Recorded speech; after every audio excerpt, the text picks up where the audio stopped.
Essa maneira de vida difere totalmente da outra. Não é o oposto da outra, nem uma reação a ela. É diferente. Nela há liberdade infinita, abundante energia e paixão. Ela é observação total e ação completa. Quando tiver visto e compreendido completamente, sua ação será sempre lúcida. É como olhar o mapa inteiro em vez do detalhe, o lugar onde deseja ir. Descobre assim por você mesmo, como ente humano, que é possível viver sem nenhuma espécie de conflito. Isso implica uma tremenda revolução interior. A revolução interior, completa e total, produto da compreensão do conflito causado pela divisão entre o observador e a coisa observada, faz surgir um viver de qualidade inteiramente diferente.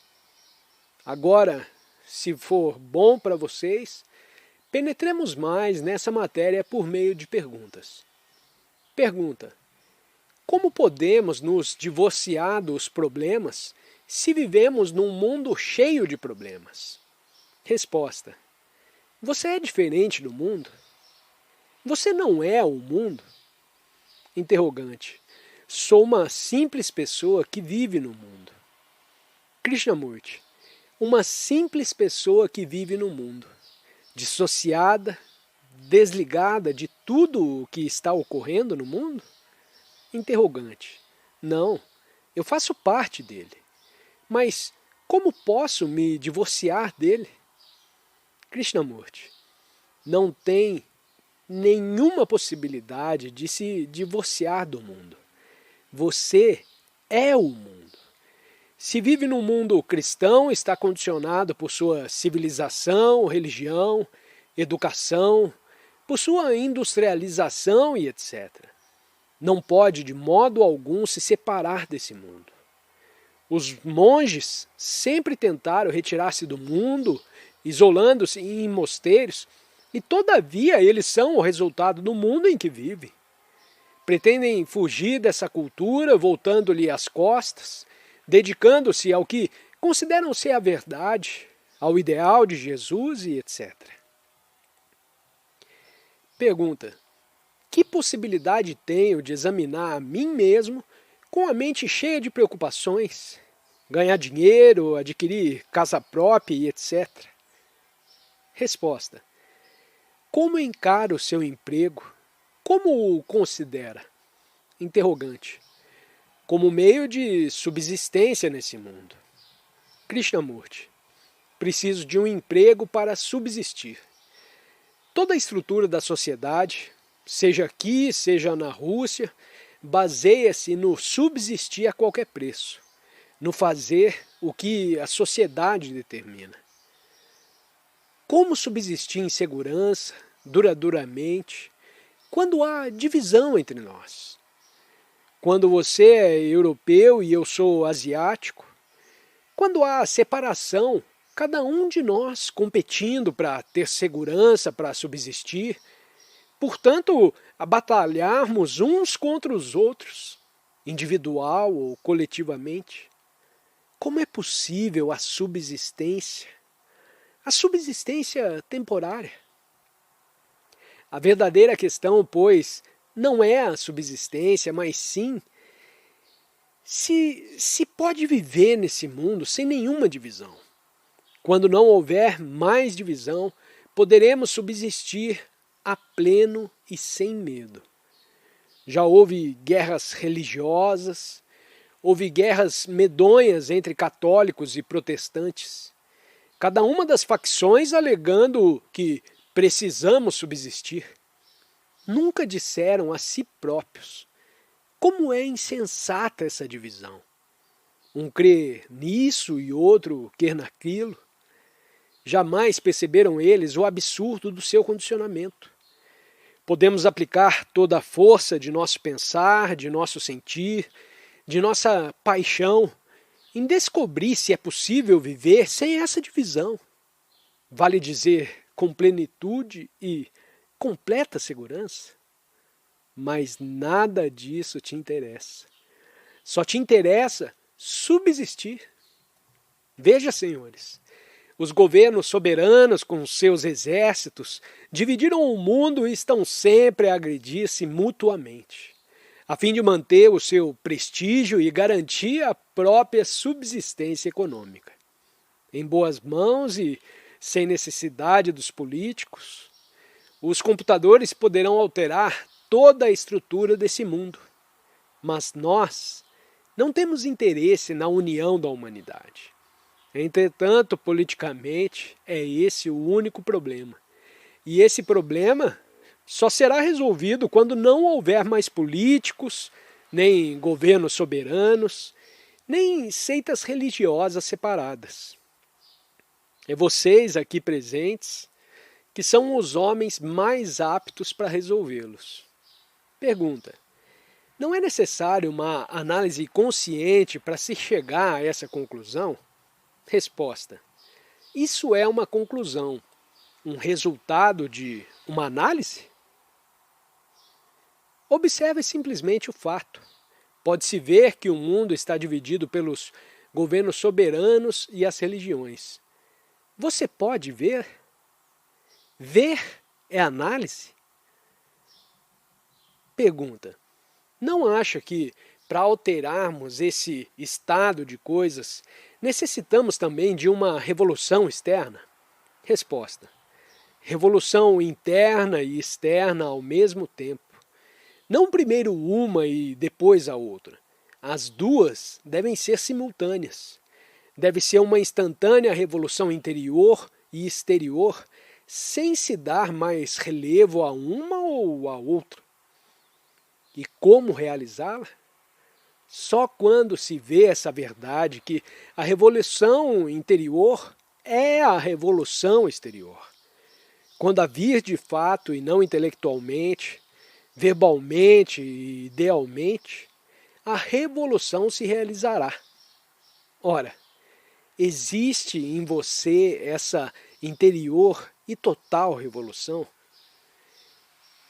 Se não existe e quiser promover a revolução exterior, implantará o caos no mundo. Mas já há caos no mundo. Pergunta: você fala de governos, igrejas e nacionalismo. Eles têm isso que se chama o poder. Krishnamurti: os burocratas querem o poder e o têm.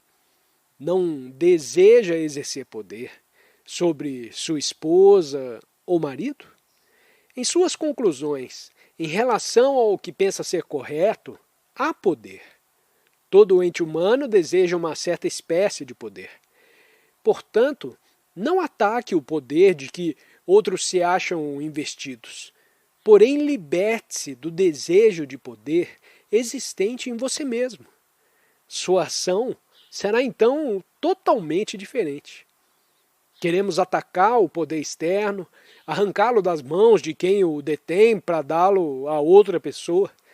E nunca dizemos: livre-nos de toda espécie de domínio e de posse. Se realmente aplicasse toda a energia de sua mente em se libertar de qualquer espécie de poder, quer dizer, funcionar sem assumir uma posição, teria a possibilidade de criar uma sociedade inteiramente diferente. Interrogante: se tem fome, não pode sequer começar a tratar dessas questões. Krishnamurti: se você estivesse realmente com fome, você não estaria aqui. Nós não estamos com fome e, portanto, dispomos de tempo para escutar e para observar. Pode alegar que, sendo um pequeno grupo de pessoas, uma gota d'água no oceano, o que nós podemos fazer? É essa uma pergunta válida quando nos vemos em presença do enorme e complexo problema do mundo em que vivemos.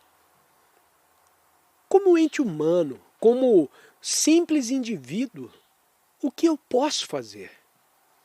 Se estivesse totalmente enfrentando o problema, você faria tal pergunta? Estaria agora mesmo trabalhando. Compreende, Senhor? Ao dizer o que posso eu fazer, essa pergunta já denota desespero. Pergunta: muita gente está a morrer de fome e precisa fazer imediatamente o necessário para sobreviver, que pode significar para eles o que se está dizendo aqui. Krishnamurti: nada. Quando estou com fome, eu quero comida. E o que se está dizendo aqui tem para mim muito pouco significado. Assim, o que você quer perguntar? Interrogante: nós somos uma minoria, um grupo insignificante. A grande maioria na Índia, na Ásia, em certas partes da Europa e da América, anda realmente faminta. Que influência pode ter em toda essa gente o que se está dizendo aqui? Krishnamurti: isso depende de você, do que fizer, mesmo como uma minoria insignificante. Uma enorme revolução ocorrerá no mundo quando uma minoria de pessoas se tiverem transformado interiormente. Preocupado com as aflições do mundo, a pobreza, a degradação, a fome, você pergunta: o que eu posso fazer?